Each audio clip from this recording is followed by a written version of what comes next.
A paz de nosso Senhor Jesus Cristo aos prezados irmãos e ouvintes da palavra de Deus. Hoje vamos dar continuidade aos nossos estudos da escola dominical, referente ao domingo de 14 de abril de 2024. Nesse trimestre, estamos estudando sobre o caminho da salvação, a santidade, a perseverança para chegar no céu, tudo isso dentro de um tema, a carreira que nos está proposta. Na lição de hoje, o título é A Escolha entre a Porta Estreita e a Porta Larga. E o texto bíblico para a nossa meditação está nas palavras de Jesus, registradas em Mateus 7, versículos 13 a 14, que diz assim: Entrai pela porta estreita, porque larga é a porta e espaçoso o caminho que conduz à perdição, e muitos são os que entram por ela.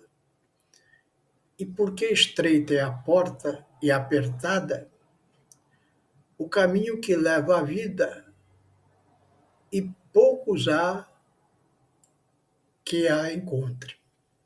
Vamos fazer uma oração, pedir a bênção de Deus sobre o nosso estudo nesta oportunidade, que você possa estar aí com os seus familiares, assistindo esta escola dominical, que você possa ser abençoado por Deus com o que vamos meditar nesta oportunidade. Senhor, meu Deus, aqui neste momento estamos iniciando esse estudo bíblico, Senhor, em que precisamos que Tu fales conosco através da Tua palavra, Senhor, nos orientando sobre as questões desta nossa jornada caminhando para o céu, Senhor. É o que te pedimos em nome de Jesus. Amém. Jesus, ele, nessa passagem que acabamos de ler, ele faz uma analogia entre a porta estreita e a porta larga, dizendo que o caminho que leva para o céu, ele se inicia você entrando por uma porta estreita. Começa no dia que você aceita Jesus como seu Salvador.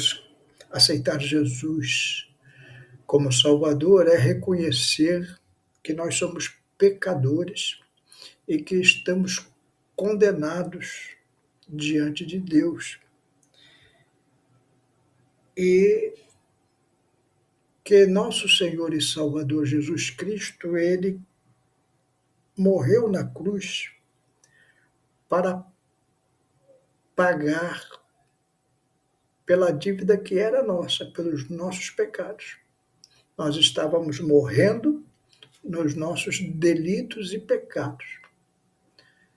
Mas o amor de Deus levou a ele entregar o seu único filho para que todos aqueles que nele crê não pereçam, mas tenham a vida eterna. Então, aceitar Jesus como Salvador não é apenas uma coisa nominal. É preciso haver uma transformação no coração, uma entrega de vida, uma sede de tomar um outro caminho, porque os caminhos que nós tomamos na vida nos levam à morte, e o caminho que nos leva à vida eterna é um caminho difícil, é uma porta estreita. E aí muitos têm dificuldade com isso. Aceito Jesus nominalmente, mas não tem vida transformada. Perguntaram para um pastor, certa feita, o crente pode ter várias mulheres? Lá no Antigo Testamento, mostra que os homens tinham muitas mulheres. O pastor respondeu, pode. Aí outro perguntou, pode adulterar? Davi cometeu adultério. Pode. Pode beber? Jesus bebia. Pode. Só não pode entrar no céu. A porta é estreita. Meu irmão, minha irmã, meu prezado que está ouvindo esta palavra, se você aceitar Jesus como Salvador, reconhecendo que ele morreu para pagar todos os pecados que você cometeu, você tem que agora mostrar fruto deste novo nascimento. O apóstolo Paulo, lá em Romanos 6:19, ele diz assim, falo como homem pela fraqueza da vossa carne. A carne é fraca. Pois que assim como apresentaste os vossos membros para servirem à imundícia e à maldade, para a maldade, e assim apresentai agora os vossos membros para servirem à justiça, para a santificação, a separação para Deus. Então, Paulo está falando, olha, eu conheço o teu passado, eu conheço as imundícies que você praticava. Agora, não usa mais o teu corpo, a fraqueza da sua carne, para praticar a maldade. Apresenta agora o vosso corpo para servir a justiça e a santificação, que é a separação para Deus. E aí nós temos duas vertentes. A primeira vertente é que agora nós, como salvos, e se você ainda não aceitou Jesus como Salvador, fique sabendo que no momento que você aceitar Jesus como Salvador, o Espírito Santo vai fazer morada em você. Então agora nós temos um ajudador lá, Romanos 8:26 fala assim, e da mesma maneira também o Espírito ajuda as nossas fraquezas, porque não sabemos o que havemos de pedir como convém, mas o mesmo Espírito intercede por nós com gemidos inexprimíveis. Então nós temos aqui agora um auxiliador, alguém, o Espírito Santo de Deus, a terceira pessoa da Trindade, intercedendo por nós junto a Deus, para que nós possamos nos fortalecer na nossa fraqueza. Como é que ele faz isso, além da intercessão? Ele nos avisa agora do pecado presente. Mas tem uma outra parte, tem a parte que eu tenho que fazer, de santificação, de separação. Santificação, se você não sabe, é separado. Agora eu sou separado para Deus, eu sou vaso de honra, já não sou mais vaso de imundície como era antes, na minha vida pregressa. E aí, como que eu faço isso? Como que eu luto contra os desejos da carne? O grande médico e psicólogo austríaco, Sigmund Freud, ele trouxe um conceito importante. Ele fala assim, o princípio do prazer rege as operações do aparelho psíquico. Buscamos o prazer e evitamos o desprazer. Ou seja, o nosso corpo pede tudo que nos traz prazer.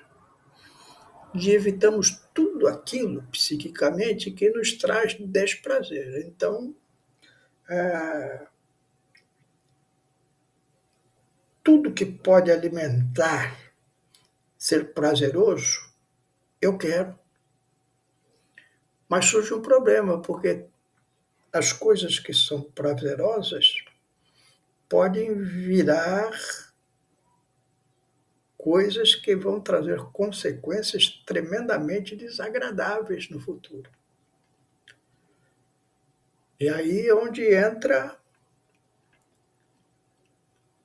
a palavra de Deus, onde entra Jesus no meu coração, onde eu me mostro separado para o Senhor e resistindo às fraquezas da minha carne.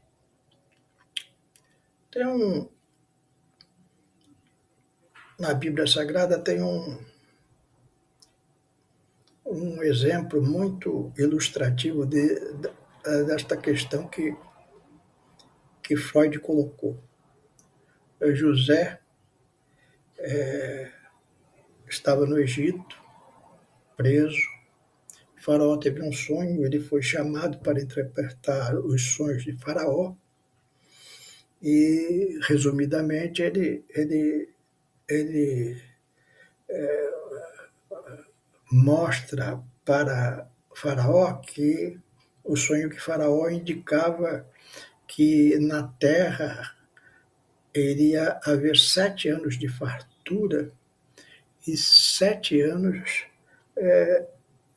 de escassez. Então ele aconselhou a Faraó: olha, Faraó, nesses 7 anos próximos que vai haver muita fartura, guarda 1/5 disso, de tudo que for colhido no Egito, coloca em celeiros. E quando virem os 7 anos de escassez, você vai ter como alimentar o povo do Egito. E Faraó ficou encantado com aquele conselho que veio da parte de Deus para ele e colocou José como administrador dessas coisas lá no Egito. Essa história ilustra bem o que Freud disse: nós buscamos o prazer. Então, os outros povos, durante aqueles 7 anos de fartura, comeram, se banquetearam, só que um dia veio a fome. Veio a fome e as nações vizinhas ao Egito ficaram em tremenda dificuldade, começaram a passar verdadeira tragédia alimentícia naquela região. E Faraó aproveitou, orientado por José, a vender o trigo que tinha guardado, os mantimentos, e comprar as terras das pessoas que estavam em situação de dificuldade. Então, que mostra esse exemplo que durante esses 7 anos, o povo do Egito comeu menos do que tinha colhido, ou seja, poupou uma parte. E agora, no tempo de escassez, eles tinham como se alimentar e ainda alimentar os povos vizinhos. A nossa vida é assim: você é jovem, começa a ser atraído pelo prazer sexual, pelas drogas, pela bebida, pela vida fácil. E você tem alguns anos de prazer. Seu corpo ainda resiste a essas coisas que destroem, mas aí vão passando os anos. Se você formou família, a família começa a ficar destroçada. Se você é uma mulher, já teve filhos de 2, 3 homens diferentes, as crianças não para você cuidar. Se você é homem, você começa a ter problemas no emprego, começa a ter dificuldade de arranjar trabalho, porque faltava por causa de bebida, de drogas. O corpo começa a sentir, você começa a ter doenças, o dinheiro vai embora, você começa a ter problemas financeiros. Por isso, às vezes, as pessoas não entendem que os conselhos bíblicos não são uma proibição em si próprios, Deus coloca mandamentos para nós servirmos, não por uma imposição tirânica, mas no sentido de que se nós obedecermos a palavra de Deus, os mandamentos de Deus, nós vamos ser abençoados no nosso futuro. Nós vamos percorrer um caminho longo e a porta vai estar aberta da salvação para nós entrarmos no céu. Então, quando você decide caminhar com Jesus e recusar os prazeres que a carne oferece, você tem recompensas na frente. Uma família sadia, um corpo sadio, uma mente sadia, uma vida em sociedade sadia. Você pode estar dizendo, mas pastor, eu tenho aqui um problema que o pastor não sabe. É muito difícil eu resistir a uma fraqueza muito forte.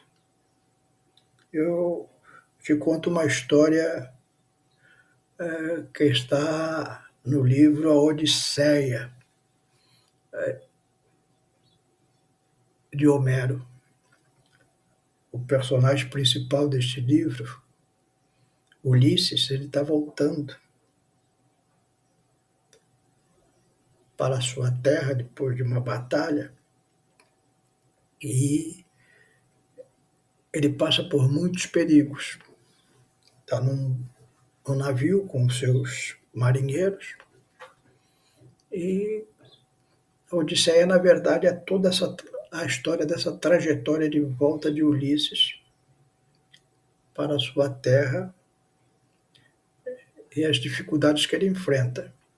E em um certo momento da viagem, ele chega num trecho do mar que ele tem que passar, onde ele sabe que tem sereias. Evidentemente que esse livro é fantasioso, mas é muito, muito ilustrativo desse problema de você não resistir a uma tentação. E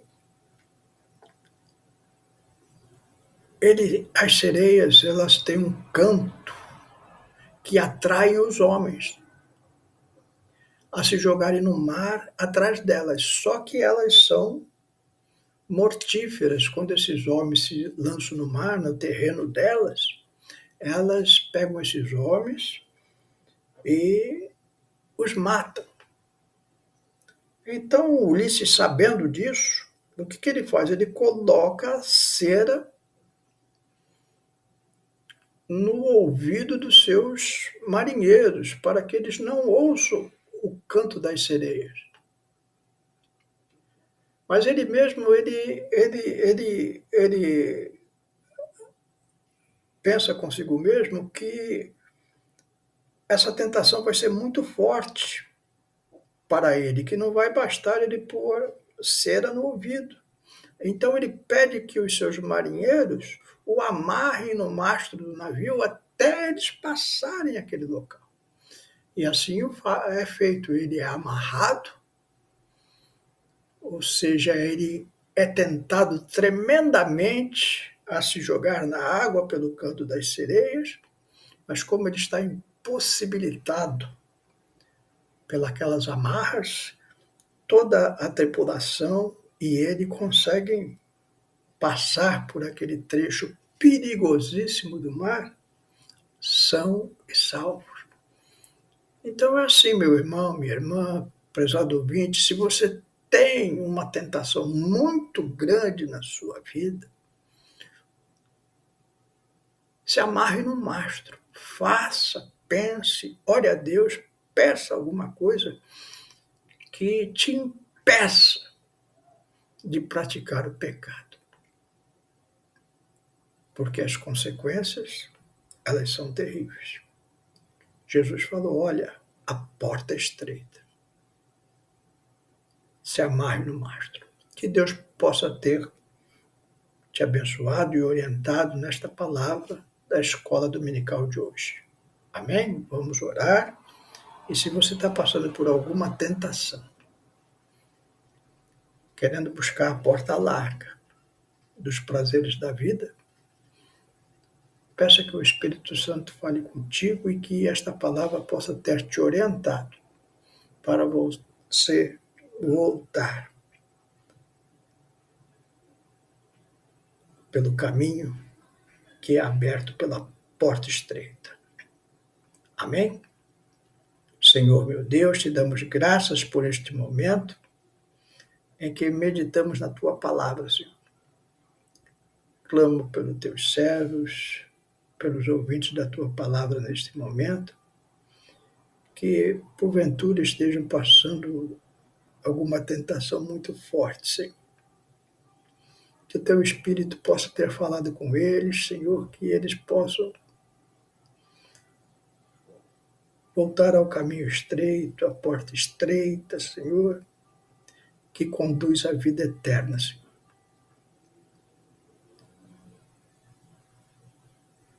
Que nós possamos estar atentos, guardando a nossa vida para aquele dia que nós vamos nos fartar na tua presença. É o que eu te peço e te agradeço em nome de Jesus. Amém.